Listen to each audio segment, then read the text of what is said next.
and welcome to Sam's Easy Piano. Today I'm going to be going over my top 5 secret finger piano techniques to make you play better. Now, one or two of them are not actually complete secrets. However, particularly amongst beginner learners, I think that these can be sometimes easily forgotten and not applied to your learning. So I'm going to go through those 5 finger piano techniques with you right now. And if you're new to the piano, you really should be listening to this. Now, if you like this video and you want more content like this, don't forget to subscribe right here and give it a thumbs up, as I will have lots of exciting piano tutorials coming to you soon. So let's get into it. So let's go through our top 5 secret piano finger techniques that all the pros know on the piano. And we're going to start off with playing chords, with learning how to play root triad chords, inversion 1 and inversion 2 chords with the correct finger pattern. So let's start off with the C major triad, for example. I see sometimes people playing a C major triad with 1, 2, 5, or for example, 1, 3, 4. Now, these ones can sometimes bring awkwardness and discomfort, so you always want to make sure that when you play those chords that you use a finger 1, 3 and a 5 and play them together. Now, if you were then to play a inversion 1, you put your 1 on E, 2 on G and 5 on C. And you would not use a 3. Again, you're creating discomfort between the 3 and the 5. Now let's then move to a second inversion of a C major chord. So that's 1 on G, 3 on C and 5 on E. And again, on this occasion, you're not going to use a 2 because it's not really a natural shape for that chord. Let's move into another chord. The finger patterns for the roots, inversion 1s and inversion 2s remain the same for the majority of them. So let's take D major, for example. If I play a D major triad, I'm going to have 1 on D, 3 on F sharp and 5 on A. And if I then move to a first inversion, I'm going to do exactly the same thing. I'm going to have a 1 on an F sharp, 2 on an A and 5 on a D. And what I'm not going to do is put a 3 on an A because again, that brings more discomfort. And the same would go for a second inversion of D major, 1 on A, 3 on D and 5 on F sharp. The same way that I played the second inversion of C major. So let's now move on to point 2, looking at scales. This is going to be something that you'll have to do and practice quite a bit. Sometimes what I see people do is run out of fingers and they end up playing the scale like this. 1, 2, 3, 4, 5, and then start doing that towards the end of the scale.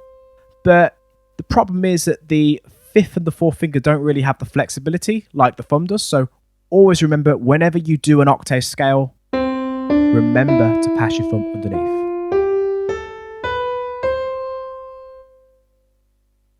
So now we're going to move on to the third point. And this one sometimes is a bit difficult and tricky, which is playing octave stretches with one hand. And we can try that for the right hand and for the left hand. A lot of the times people just use finger 1 and 5 and play like that.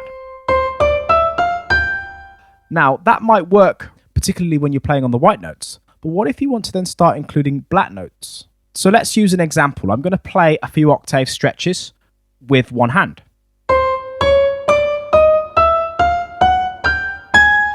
The problem with that is it's a little bit clunky. So one of the things that you can do is whenever you play a octave stretch on a black note, instead of just using a 1 and a 5, how about using a 1 and a 4? So if I go from 1 and 5 and switch to 1 and 4, and every time I go back to a white note, go back to 1 and 5. Back to a black note, 1 and 4. So let me do that again. You'll notice that I'm able to move a little bit more quicker and agile. The same can be done for the left hand as well. So that's one way of practicing octave stretches. So my best bit of advice for approaching those octave stretches is use a 1 on a 4 when you play the stretch on a black note, as you don't have to move in as far, which makes it far less clunky. So my 4th point is about how to play repeated notes with finger changes. One of the things that I see a lot of students doing is when they're playing a melody with lots of repeated notes, they don't take advantage over the finger changes which can be used to lead into another position.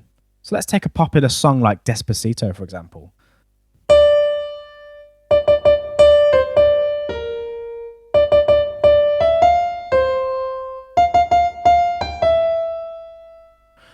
You may have noticed that when I played that melody, I was playing repeated notes, but instead of just repeating the note with the same finger number, instead I swapped around the finger numbers depending on what was coming next. So if we just play that a little bit slower, so I'm going to start with a 3 on a D, and I'm going to repeat that.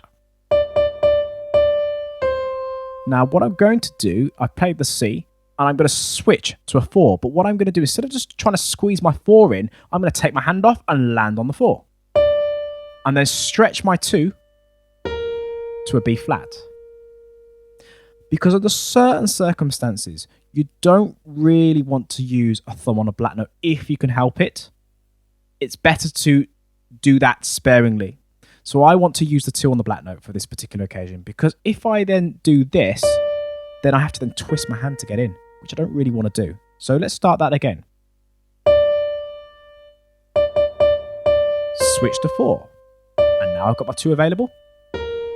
And back to 4 on D. And now switch to the 2 again. It's almost like I'm doing a little bit of a hopscotch here. And then I'm going to then continue. And now, can you see now I've got the 2 on the D, I was able to easily stretch to the 5 on the G. Which really gives me the position that I want to be in. And my 5th and final point is on how to successfully play chromatic scales really fast. So let me show you, for example.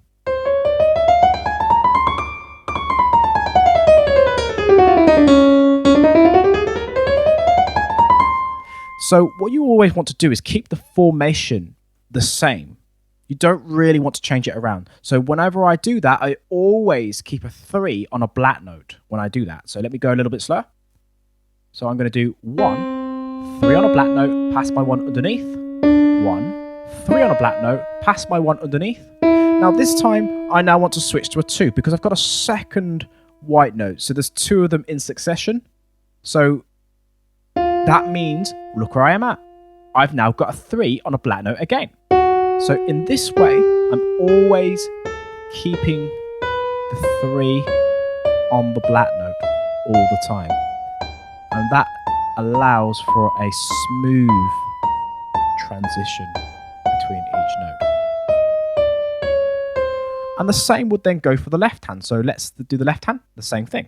3 on a black note, 3, 3. Now I've got 2 white notes, so this time you don't want to use a 3, you want to use a 2. And that way I always keep my 3 on the black note.